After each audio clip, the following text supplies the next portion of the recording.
지금 우리에게 요구되는 것은 무엇입니까? 하는 것입니다. 지금 우리에게 하나님께서 요구하시는 것은 과연 무엇일까? 하는 것을 생각해 보고 싶습니다. 오늘 우리가 살고 있는 삶의 정황을 돌아볼 때에 참 여러 가지 일들이 우리의 마음을 복잡하게 합니다. 이민생활에 매주 혹은 매달 돌아오는 렌트비 내는 날은 또 왜 이렇게 한 번도 쉼 없이 거칠게 몰아치고, 렌트가 아니라도 내 집을 가지고 있다 할지라도 모기지 이자 내는 날은 왜 이렇게 더 빨리 돌아오는지 모르겠습니다. 그런 의미에서 모기지 없는 집, 그렇게 생활할 수 있다는 것이 얼마나 감사한 일인지 하는 것을 우리는 또 생각해 보게 될 것입니다. 매일 들려오는 조국의 상황, 솔직히 올림픽이나 월드컵 축구할 때 저 이렇게 열심히 인터넷에 빠져서 시간을 보내본 일이 없었던 것 같습니다. 그런데 요즘은 거의 매일 유튜브에 들어가서 한국에 돌아가는 정치 상황과 해석을 보느라고 정신이 없음을 솔직히 고백하지 않을 수가 없네요. 그럴 때마다 순간순간 제 자신을 돌아보면서 내가 왜 이러지? 내가 왜 이러지? 내가 선교사인데, 내가 이 땅에 하늘나라의 복음을 전하러 왔다는 사람이 내가 왜 이러고 있나 하는 마음이 들어서 순간순간 이렇게 불쑥 자신을 돌아보곤 합니다. 또 이 나라는 어떤가요? 지난 화요일 날에는 그 웰링턴 국회 앞에서 1시간 반 동안 기도회가 열렸죠. 우리가 잘 아는 이엔 존슨을 비롯한 많은 이렇게 연결되어진 우리 기독교 목사님들이, 키위들이, 또 마오리들이 그곳에 가서 기도회 하는 영상을 실시간으로 이렇게 1시간 반 동안 보았습니다. 뉴질랜드 국회는 개회할 때에 기도를 하고 시작합니다. 지난달은 그 기도를 마지막에 예수 그리스도의 이름으로 기도합니다. 예수님 이름으로 기도합니다. 이렇게 마쳤는데, 지금 정권, 노동당 정권이 들어선 이후로 그 예수의 이름으로라는 것을 신의 이름으로라고 바꿔버렸습니다. 현 그 노동당 당수요 뉴질랜드의 수상인 자신자는 뉴질랜드는 기독교 국가가 아니다 라고 주장을 했고, 지금 현재 그 국회의장 또한 이렇게 예수의 이름으로라고 기도하지 않는 것은 모든 종교를 우리가 품고 있는 국가라는 것을 의미한다라고 주장하면서 예수의 이름으로 기도합니다 라는 것을 거부한다고 말을 했습니다. 수년 전에는 세계 14번째로 동성애를 국가에서, 의회에서 인정하는 것을 통과시키는 그런 일도 있었지요. 지금 전 세계의 이 흐름이 바로 이러한, 이거 하도 우리가 부정적인 단어로 사용되기 때문에 이런 단어를 쓰는 것이 조심스럽지만, 실은 이것은 세계적인 이 정치적이고 철학적인 흐름이기 때문에 이건 보편한 명사입니다. 좌파라는 단어가 left hand. 그런데 프랑스에서 시작된 단어이죠. 그런데 그들이 가지고 있는 그 큰 가치 중에 몇 개가 있는데, 그 중에 하나가 동성연애, 동성애고, 그 중에 또 하나가 종교다원주의입니다. 세계평화주의. 소수자 인권, 그런 모든 것들이 다 단순히 뭐 한국이나 뉴질랜드만의 문제가 아니라 지금 전 지구촌 속에 큰 이 사상적 흐름이 있는데, 그 중에 한쪽이 바로 이런 생각인 것입니다. 이것은 포스트 모더니즘의 영향을 받은 그런 가치관들이죠. 이제 우리 아이들이 학교에 가면 화장실도 남자 여자가 같이 쓰게 되고, 이제 남녀 구분 없이 아이들을 그렇게 지도하는 그런 시대가 되었지요. 제가 몇 년 전에는 또 뉴질랜드에 이게 시대가 바뀌는 것을 말씀을 드려봅니다. 그 로봇 산업에 대한 뉴질랜드 정부가 발표한 내용을 보면서도 깜짝 놀랐는데, 이제는 로봇가 그 피자를 배달하는 일을 뉴질랜드에서 세계 최초로 시작하겠다는 그런 발표를 한 일도 있었고요. 무인 자동차 다니는 것도 이 뉴질랜드가 세계 최초로 하겠다는 그런 이야기도 이렇게 취재차 보다 보니까 그런 걸 발견했습니다.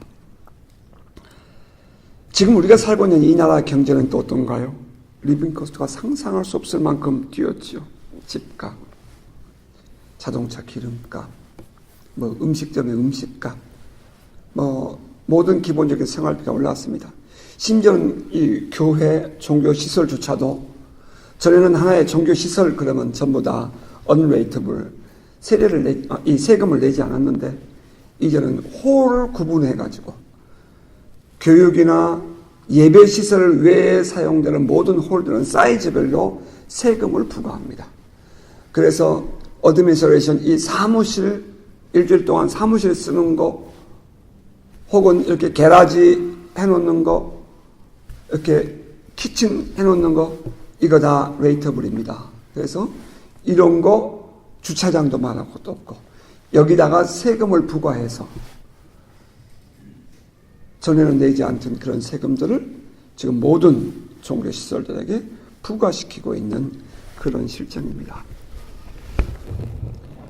건물마다 캐피털 밸류, 뭐라고 하죠? 우리 한국말로는 이 캐피털 밸류를 올려가지고 세금을 잔뜩 올려놓았는데, 우리 집이 70만 불 하던 것이 100만 불 되었다 해서 사람들이 좋아하지만, 100만 불짜리 집 팔아가지고 또 다음 이사 갈 때는 전에 70만 불 가지고 이사 가던 것과 똑같은 모두가 다 올랐기 때문에 결국 내 집이 오른 것이 아니라 국가의 세금만 올려놓는 그러한 일들이 일어나고 있고요. 그리고 전 국민이 부담해야 되는 세금들이 어찌나 높은지, 시드니 갔더니 기름값 1리터에 시드니 돈으로 1불 40, 1불 50, 그것도 높다고 시드니 사람들은 펄펄 뛰었는데, 우리와 레이트를 비교하면 90센트니까 1불 한 60, 70밖에 안 되는 거죠. 뉴질랜드로 따지면. 그런데 우리는 2불 40 전후를 지금 내고 살아가는 어떤 그런 우리 뉴질랜드의 이런 상황들. 그들이 흔히 말하는 그 보편적 복지라는 가치, 이것이 바로 또 한편의 그들의 주장인데요. 그런 가치를 위해서라고 말하고 있고, 공장은 공장대로 새로운 시설을 자꾸 요구하고, 사무실은 사무실대로 자꾸 여기저기서 새로운 제도와 규칙을 만들어서 우리를 힘들게 합니다. 한마디로 표현하면 지금 우리가 살고 있는 삶의 정황들, 우리 주변의 모든 상황들을 바라보면 부정적이다, 어렵다 라고 하는 것이 솔직한 표현일 것입니다. 차라리 아무것도 모를 때, 지난 15년, 16년 전에 이 땅에 살아갈 때는, 전혀 그런 걸 모르고 시작할 때는 그냥 하루하루 살아가는 것이 바쁘게 살았는데, 이제 무엇이 조금씩 보이기 시작하니까 이제 힘이 들다 하는 것을 느껴봅니다. 혼자 가만히 앉아서 과연 무엇이 문제일까? 무엇이 문제일까? 생각을 해보았습니다. 그런데 문제는, 언제는 이런 문제들이 없었느냐 이 말입니다. 15년, 10년, 5년, 지금. 이 뉴질랜드라는 이 나라의 변화돼 가는 속도는 사실 우리가 따라가기 어려울 정도로 급속하게 바뀌어 가고 있는데, 그때는 열심히 그거 따라가느라고 정신없이 살았는데, 이젠 조금 좀 이해할 만하고 삶에 길들이다 보니까, 이제 그동안 길려진 삶을 벗어나는 어떤 일이 생기게 되면 내 안에 거부감이 생기고 부정적인 분노감이 밀려오는 것을 깨닫게 됩니다. 문제는 오늘 나의 삶에 길들여짐, 오늘 나의 삶에 익숙해짐이 아닌가 라고 질문해 봅니다. 새로운 환경에 적응하고 나면 이제는 그냥 계속 그렇게 살았으면 하는 욕구가 제 안에 있음을 고백합니다. 그런데 어디 그렇습니까? 새로운 일들과 삶의 방법들에 따라서 새로운 일들과 삶의 방법들이 내가 적응하기 어려워서 어려울 정도로 바쁘게 우리의 삶에 몰아치고 있음을 느낍니다. IRD에서 계속 이메일이 오지요. 이제 내년 4월 달부터는 매주 웨이즈를 낸 이후에는 세금을 내랍니다. PAY를. 그것도 그냥 내지 말고 인터넷 들어가서 오토페이로 하랍니다. 그래서 계속 지금 그 교육을 시키고 있습니다. 근데 지금도 못하고 있는데 어떻게 또 그것도 자기들이 만드는 프로그램 속에 들어와서 하라는데 그것도 따라갑니까? 솔직히 걱정이 됩니다. 수년 전에 여러분 옛날 돈과 새로운 돈 바꾸는 과정 여러분 경험해 보셨죠? 가진 돈 있으면 빨리 새로운 돈으로 바꾸랍니다. 현금 가지고 다니지 않으니까 굳이 돈 바꿀 이유가 없었지요. 동전 넣은 조그만 저금통이 제게 있었습니다. 그래서 언젠가 그 돈을 같이 동전을 이렇게 섞어가지고 BP 가서 여기 주유소 가서 쉘 주유소 가서 돈을 내면서 커피 마시면서 냈더니 돈을 이렇게 골라냅니다. 새 돈은 받고 옛날 돈은 안 받는답니다. 왜 이거 안 받니? 그랬더니 이제는 이 돈 안 쓴답니다. 불과 한 달도 안 됐는데 옛날 돈 안 쓰고 새 돈만 받는답니다. 깜짝 놀랐습니다. 근데 진짜 놀란 것은 더 빠르게 사회가 바뀌어 간다는 것이 문제가 아니라 그 빠르게 바뀌어가는 이 사회에 정책이라든지 시책이라든지 그런 것들에 우리 국민들이 너무나도 잘 적응하고 가더라는 것입니다. 전 그게 정말 놀랐습니다. 문제는 터덕거리며 따라가고 있는 제 자신이었습니다. 그때 제가 제 안에 스스로 제 자신을 보고 놀란 게 있어요. 그게 뭐냐면 내 자신이 너무 컨서버티브하다, 보수적이다 하는 것입니다. 전 스스로 생각하기에는 매우 개혁적인 사람이라고 생각을 했고요. 매우 앞서가는 사람이라고 저는 생각했었습니다. 그런데 가만히 보니 저는 개혁적인 성향보다 보수적인 성향이 더 강하다 하는 것을 깨닫게 되었습니다. 여러분 어떻습니까? 이게 나이가 들어가서 그런 것일까요? 아니면 우리 안에 감춰져 있던 또 다른 나의 모습일까요? 오늘은 이 길들여짐, 익숙해짐에서 벗어나는 삶에 대해서 함께 묵상해 보고 싶습니다. 이스라엘 백성들이 모세와 함께 애굽의 고센 땅에서 나왔습니다.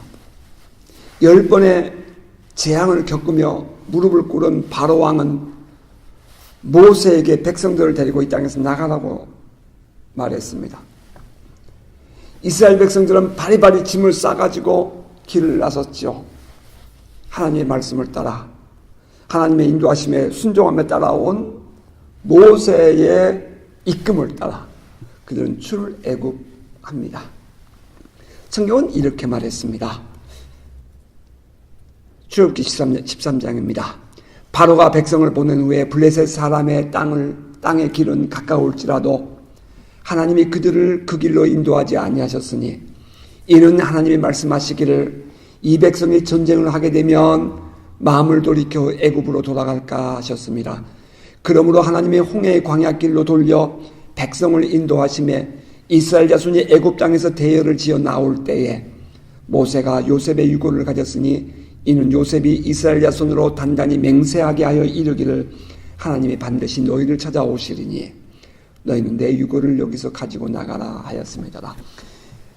이스라엘 백성들이 고센 땅에서 나와서 출애굽할 때에 바로 바닷가를 쭉 타고 들어가면 가나안 땅이었습니다. 블레셋 사람들이 살고 있는데 그 블레셋 사람들은 전쟁에 잘 훈련된 사람들이었기 때문에 만약에 그들과 만나 전쟁을 하게 되면 지난날 노예로 살고 아무런 전쟁 훈련이 되어 있지 않던 이스라엘 백성들이 블레셋 사람들과 싸움을 하다 보면, 전쟁을 하다 보면 그들이 마음이 약해져서 다시 애굽으로 돌아갈까 봐 하나님은 블레셋을 만나지 아니하도록 그들을 광야로 돌아서 올라가게 하셨다 하는 것입니다.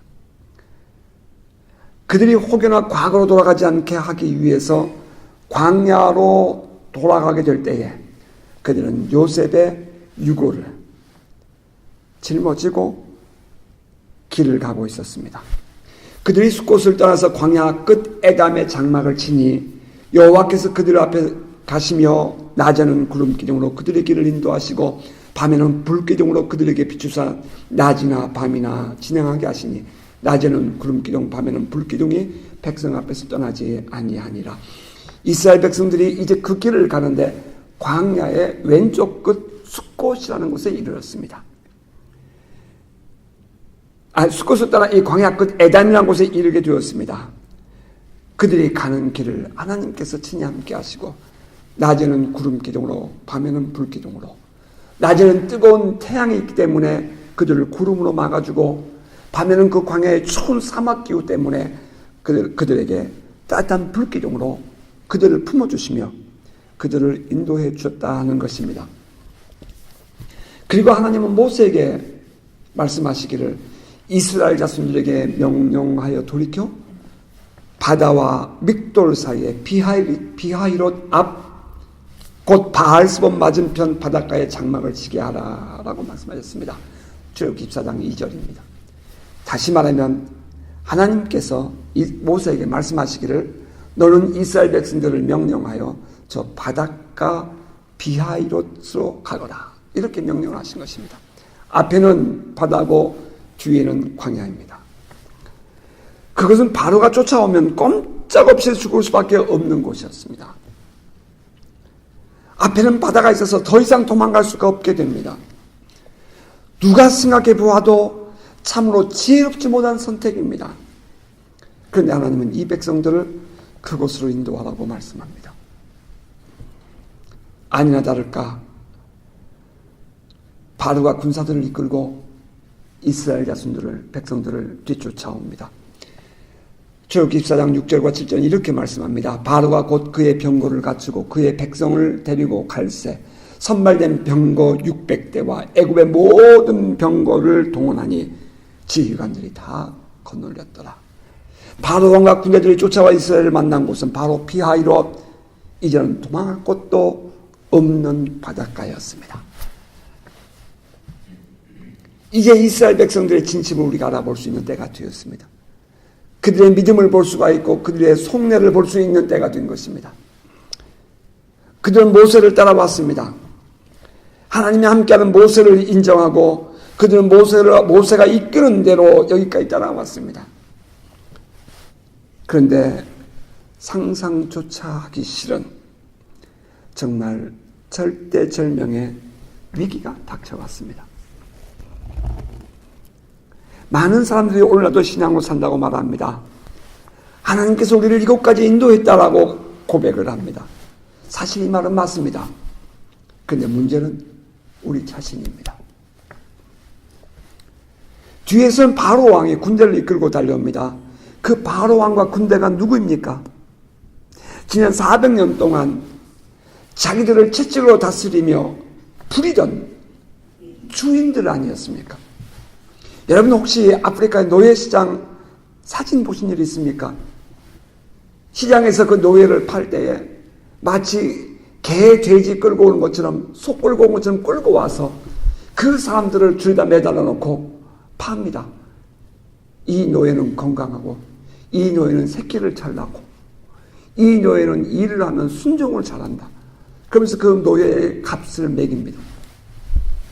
지금 이스라엘 백성들은 이미 길들여진 지난 400년 동안 태어날 때 노예로 태어났고 사는 날 동안 노예로 살았고 죽을 때도 노예로 죽었습니다. 그들은 한 번도 그 굴레를 벗어나 보지 못하고 또 다른 생각 한 번 가져보지 못하고 평생을 그렇게 그들은 살아왔습니다. 다시 말하면 한낱 노예였을 뿐입니다. 그들의 모든 생각들의 그 세포, 셀은 오직 한 가지 노예라는 것밖에 없었습니다. 그들에게 있어서, 이 이스라엘 자손들에게 있어서 바로와 군대는 거부할 수 없는 운명처럼 받아들여지는 존재였습니다. 그런데 지금 그들이 그 운명을 거스르는 행동을 하고 있지 않았겠습니까? 그들이 애굽에서 나오는 것은 자기들의 삶의 굴레를 벗고 자기들이 운명이라고 생각했던, 숙명이라고 생각했던 그 삶의 가치관을 완전히 벗어버리는 그런 행동이었습니다. 이것은 결코 쉽지 않은 일이었습니다. 단순히 결단만 가지고 이룰 수 없는 것 아닙니까? 마음을 바꾸었다고 되는 것도 아니죠. 모세를 바라보고 여기까지 따라왔습니다. 모세가 말하기를 여호와께서 하시면 된다, 여호와 하나님이 하신다 하는 말을 믿고 여기까지 따라왔습니다. 이것은 마치 노숙자, 홈리스들을 새로운 삶으로 이끄는 것과 같다고 표현할 수 있을 것입니다. 홈리스들은 그 홈리스 생활을 벗어버리고 새로운 삶을 살도록 여러 가지로 인도해보지만 그들은 조금 사회에 나왔다가 다시 또 그 생활로 돌아간다는 것입니다. 한국에 한참 홈리스가 많았을 때에 이런 글을 본 일이 있습니다. 회사의 중소기업 사장이었습니다. 삶이 어려워졌어요. 너무 힘들어요. 그러니까 어느 날 술을 먹고 그냥 집에 안 들어가고 밖에서 잤어요. 근데 이것이 한 번, 두 번 반복되다 보니까 바깥 생활이 좋아졌습니다. 회사도 돌아가기 싫어요. 집에도 가기 싫습니다. 그래서 그가 신문지 한 장을 들고 서울역 앞에 남대문 지하도에서 잠을 자기 시작했습니다. 그래서 그가 노숙자가 되었습니다. 그래서 그 사람을 만나서 인터뷰한 사람이 글을 쭉 쓰는 걸 읽어보았습니다. 돌아가고 싶지 않답니다. 이 생활이 편하답니다. 이제는 아무것도 필요가 없다는 것입니다. 그냥 하루하루 그렇게 살고 가겠다는 것입니다. 그 홈리스트를 정상적인 생활로 돌려보지만 그들은 그 자유로운 집시의 영성, 그 자유로운 어떤 그런 집시의 그런 삶에 길들여져서 마치 마약에 중독된 사람이 정상적인 생활로 돌려놓으면 또다시 돌아가는 것처럼 그들은 과거로 돌아간다는 것입니다. 그런데 지금 이 이스라엘 백성들이 만나고 있는 상황이 어떤 것입니까? 앞에는 바다, 뒤에는 지난날 우리를 다스리던, 지금도 그들의 마음의 주인이었던 바로 왕과 군대들, 그들이 할 수 있는 것이라고는 너무나도 뻔한 답이 보입니다. 성경은 이렇게 기록합니다. 오늘 본문 바로 앞에 있죠. 10절부터 바로가 가까이 올 때에 이스라엘 자손이 눈을 들어본 즉 애굽 사람들이 자기들 뒤에 이른지라. 바로가 가까이 올 때 이스라엘 자손이 눈을 들어본 즉 애굽 사람들이 자기들 뒤에 이른지라. 그들이 뒤에 온 것은 현실이었습니다. 그들이 누구라고요? 우리의 주인들이라는 것입니다. 우리의 숙명이고 우리의 운명이라는 것입니다. 이스라엘 자손이 심히 두려워하여 여호와께 부르짖고 그들이 또 모세에게 이르되 애굽에 매장지가 없어서 당신이 우리를 이끌어내어 이 광에서 죽게 하느냐? 어찌하여 당신이 우리를 애굽에서 이끌어내어 우리에게 이같이 하느냐? 우리가 애굽에서 당신에게 이런 말이 이것이 아니냐? 이르기를 우리를 내버려 두라. 우리가 애굽 사람을 섬길 것이라 하지 아니하더냐? 애굽 사람을 섬기는 것이 광야에서 죽는 것보다 낫겠노라. 모세를 향한 원망과 불만이었습니다. 그런데 한 가지 놀라운 것이 발견되네요. 우리 성경에 이렇게 기록했어요. 이스라엘 자손이 심히 두려워하여 여호와께 부르짖고 라는 구절입니다. 그들이 두렵고 떨리니까, 무서우니까 하나님을 향하여 부르짖었다라고 표현합니다. 그런데 여러분, 이들이 뭐라고 부르짖었을까요? 그때 이 불안하여 두려워 떨고 있는 이 이스라엘 백성들은 뭐라고 부르짖었을까요? 그게 매우 궁금했습니다. 그래서 NIV 성경을 보니 이렇게 기록되어 있더군요. They were terrified and cried out to the Lord. 그가 너무 무서워서 하나님을 향해 엉엉엉엉 울었더라. Cry out, 엉엉 울었다는 거죠.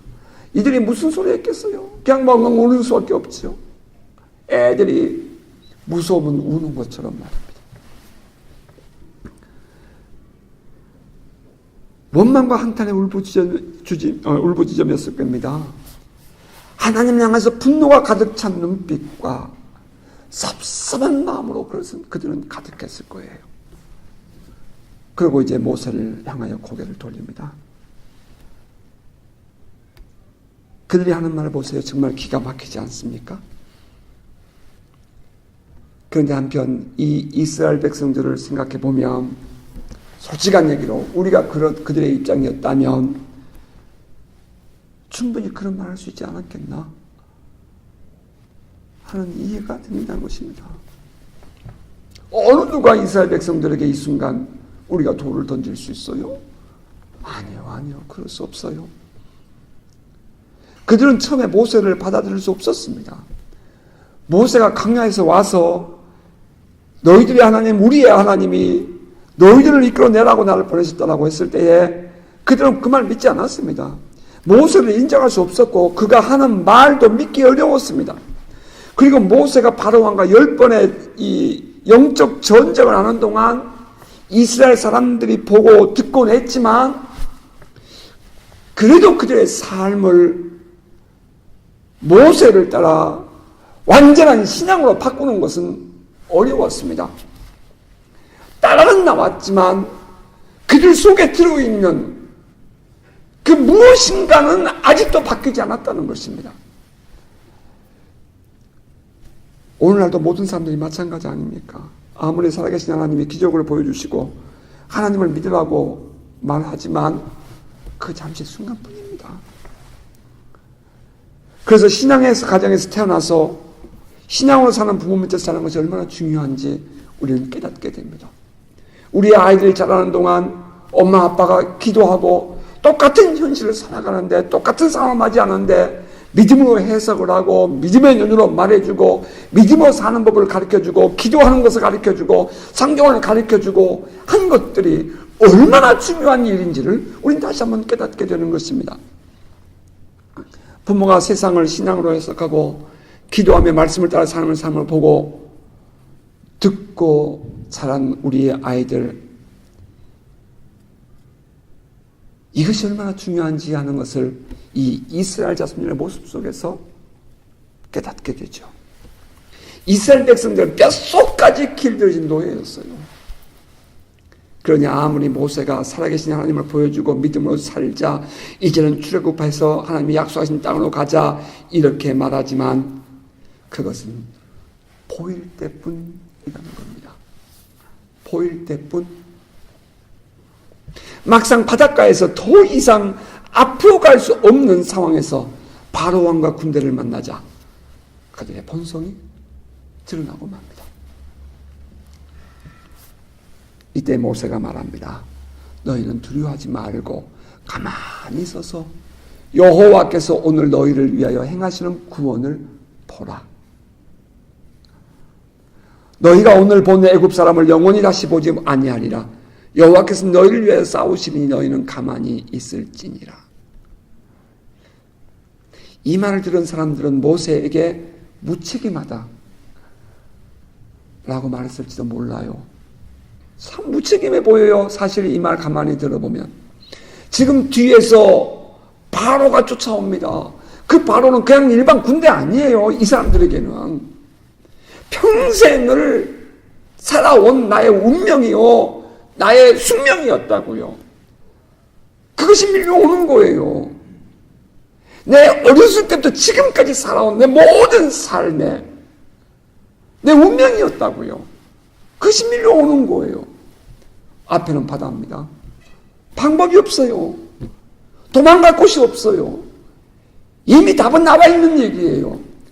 그런데 거기다 대고 모세가 말을 하는 거예요. 너희는 두려워하지 말고 가만히 있어서 여호와께서 오늘 너희를 위하여 행하시는 구원을 보라.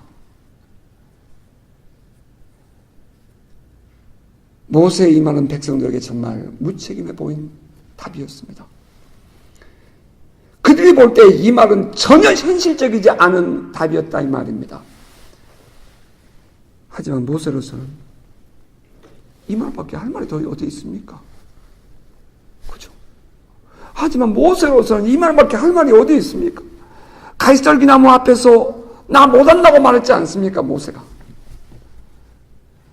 가시떨기나무 앞에서 난 말도 못해요. 난 아무것도 일을 이끌 수 없어요. 이 많은 이스라엘 백성 어떻게 이끌어? 나는 안 돼요. 나는 안 돼요. 그랬던 모세 아닙니까? 그러니까 지금 이 분노하고 원망하는 이스라엘 백성들에게 모세가 해줄 수 있는 답이라는 것은 자기가 피해가는 길이라고 생각할 수 있을 거예요. 하나님이 하시리라. 자기 또한 그렇게 받아들일 수밖에 없었어요. 왜? 이 일은 내가 한 것이 아니었기 때문에. 모세 또한 이 일은 내가 한 것이 아니었기 때문에 그렇게밖에 할 말이 없어요. 하나님이 하시리라. 모세로서는 최선의 답입니다. 하나님밖에 무슨 할 말이 있어요? 여러분, 근데 이 안에 놀라운 신앙의 영성 원리가 들어있네요. 이스라엘 백성들이 무엇을 보았죠? 이스라엘 백성들은 무엇을 보았습니까? 14장 10절 출애굽기.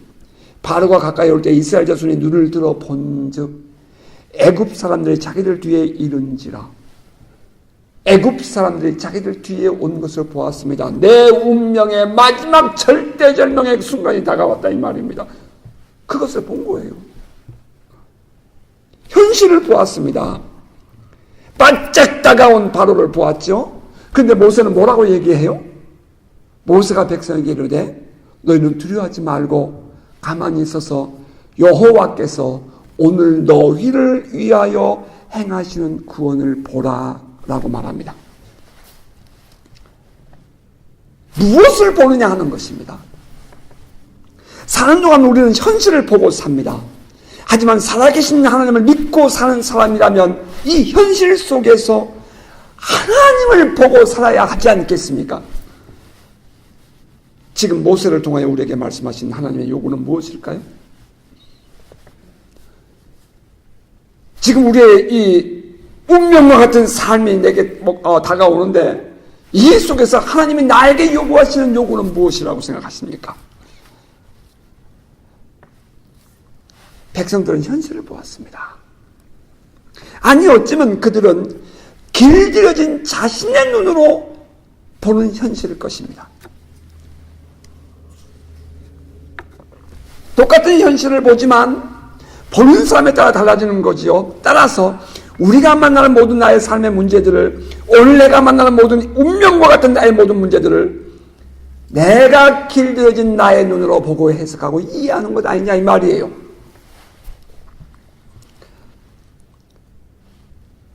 그런데 모세는 무엇을 보라고 말하죠?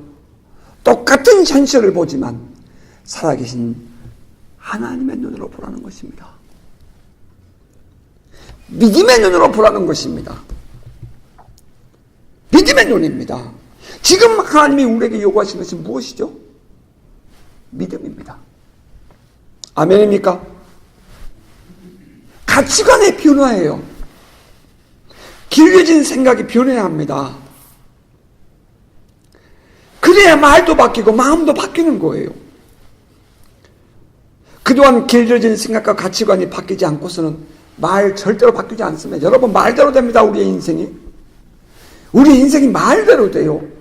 그런데 그 말이 바뀌기 위해서는 우리의 중심의 마음이 바뀌어야 되는 거죠. 근데 그 마음이 바뀌려면 뭐가 바뀌어야 돼요? 우리의 모든 생각이 다 바뀌어야 되는 것입니다. 눈이 바뀌어야 돼요. 이제부터는 말을 바꿔야 되겠다고 생각하고 각오한다고 해서 바뀌지 않아요. 근본적으로 내 안에 길들여진 가치관, 지난 동안 내 안에 길들여진 생활 습관, 해석하고 이해하는 눈이 바뀌지 않으면 결국은 과거로 돌아가게 된다 하는 문제입니다. 여러분 믿음대로 됩니다. 믿습니까? 그 주님께서 우리에게 가르쳐주신 원리예요. 믿음대로 돼요. 이제는 믿음이 바뀌기를 축복합니다. 살아계신 하나님을 신뢰하는 믿음으로 바뀌어야 합니다. 하나님이면 된다는 확신이 내 마음과 생각을 온전히 사로잡는, 아주 온전히 똘똘 뭉쳐서 내 세포를 탁 건들면 살아계신 하나님이 하십니다. 하나님은 살아계십니다. 하나님은 나를 사랑하십니다. 하나님 나를 이끄십니다. 당신의 사랑을 나에게 주기 위해서 독생자 예수를 십자가에 죽이기까지 나를 사랑하십니다. 그 모든 생각들이, 그 모든 것들이 온전히 나를 사로잡아서 내 모든 환경과 내 모든 상황들을 그 마음으로, 그 믿음으로, 그 눈으로 바라보는 눈이 열리기를 주의 이름으로 축복합니다. 그리고 성경은 계속해서 이렇게 기록합니다. 하나님이 모세에게 말씀하시는 거예요. 너는 어찌하여 내게 부르짖느냐. 또 모세가 울고 있었단 말이죠, 하나님 앞에. 그랬더니 어찌하여 내게 부르짖느냐. 이스라엘 자손에게 명령하여 앞으로 나아가게 하고 지팡이를 들고 손을 바다 위로 내밀어 그것이 갈라지게 하라. 이스라엘 자손이 바다 가운데서 마른 땅으로 행하리라. 15절 16절입니다. 여러분, 하나님 말씀 순서를 잘 보십시오. 너는 지팡이를 들고 바다 위에 손을 내밀어 물을 갈라지게 하라. 그리고 이스라엘 자손들로 하여금 앞으로 나아가게 하라. 이렇게 말하지 않았다는 거예요.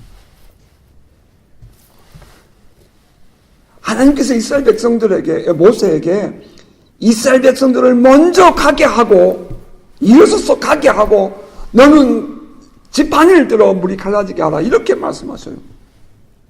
말도 안 될 얘기예요. 우리가 이해할 수 없는 사고라고요.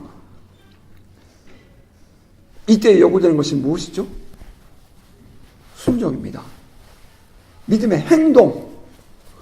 우리 안에 믿음이 있습니까?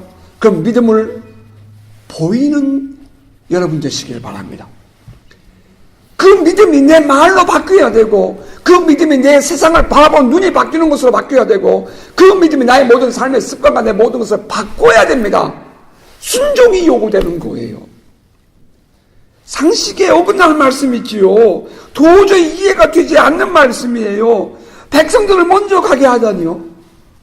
이것은 말도 안 되는 하나님의 요구였습니다. 오늘 같으면 이렇게 말하는 지도자가 있다면 그건 지도자의 독선이라고 외칠 것입니다. 그런데 이것이 신앙입니다. 현실에 길들여진 이스라엘 사람들, 오늘을 살아가는 우리들에게 하나님이 요구하시는 믿음의 삶은 이해되어져서 사는 것이 아니라 하나님의 말씀하셨기 때문에 따르는 것입니다. 신앙은 이해를 요구하는 것이 아니라 믿음을 요구합니다. 아멘? 살아계신 하나님을 신뢰하고 하나님만 바라보는 눈을 요구하시는 것입니다. 왜? 하나님이 하실 것을 믿기 때문입니다. 마치 무리를 걷던 베드로처럼 주님만 바라보아야 한다는 것입니다. 푸른 파도를 바라보는 순간 그는 물에 빠졌습니다. Help me, help me 외치는 베드로의 손을 잡으시고 그를 이끌어 배 위에 올리시면서 주님은 이렇게 말씀하십니다. 믿음이 적은 자여 왜 의심하였느냐. 말씀을 맺겠습니다. 종종 우리가 어려운 일을 만났을 때에 주변 사람들은 우리에게 믿음을 도와주는 것처럼 말을 합니다. 그러나 깊이 묵상하며 생각해 보아야 합니다. 정말 우리의 믿음을 주님께 두고 우리를 살리는 말인지 아니면 우리와 하여금 현실을 바라보게 하고 현실에 빠지도록 하는 말인지 말입니다. 하나님의 뜻은 우리를 살리는 데 있습니다. 우리를 구원하는 데에 하나님의 뜻이 있습니다. 백성들의 원망을 들으며 모세는 백성들로 하여금 현실을 봐라 이렇게 말하지 않습니다. 그는 하나님을 보라고 말합니다. 오히려 그들이 바라보았던 애굽 사람들을 다시는 보지 못하게 될 것이다 라고 말합니다. 지금 여러분은 무엇이 보이십니까? 누가 보이십니까? 너희는 두려워하지 말고 가만히 서서 여호와께서 오늘 너희를 위하여 행하시는 구원을 보라. 너희가 오늘 본 애굽 사람을 영원히 다시 보지 아니하리라. 여호와께서 너희를 위하여 싸우시리니 너희는 가만히 있을지니라. 살아계신 하나님만 바라보이는, 살아계신 하나님을 바라보는 그 눈이 우리의 삶을 온전히 사로잡는 복된 성도 되시기를 주의 이름으로 축복합니다. 아멘.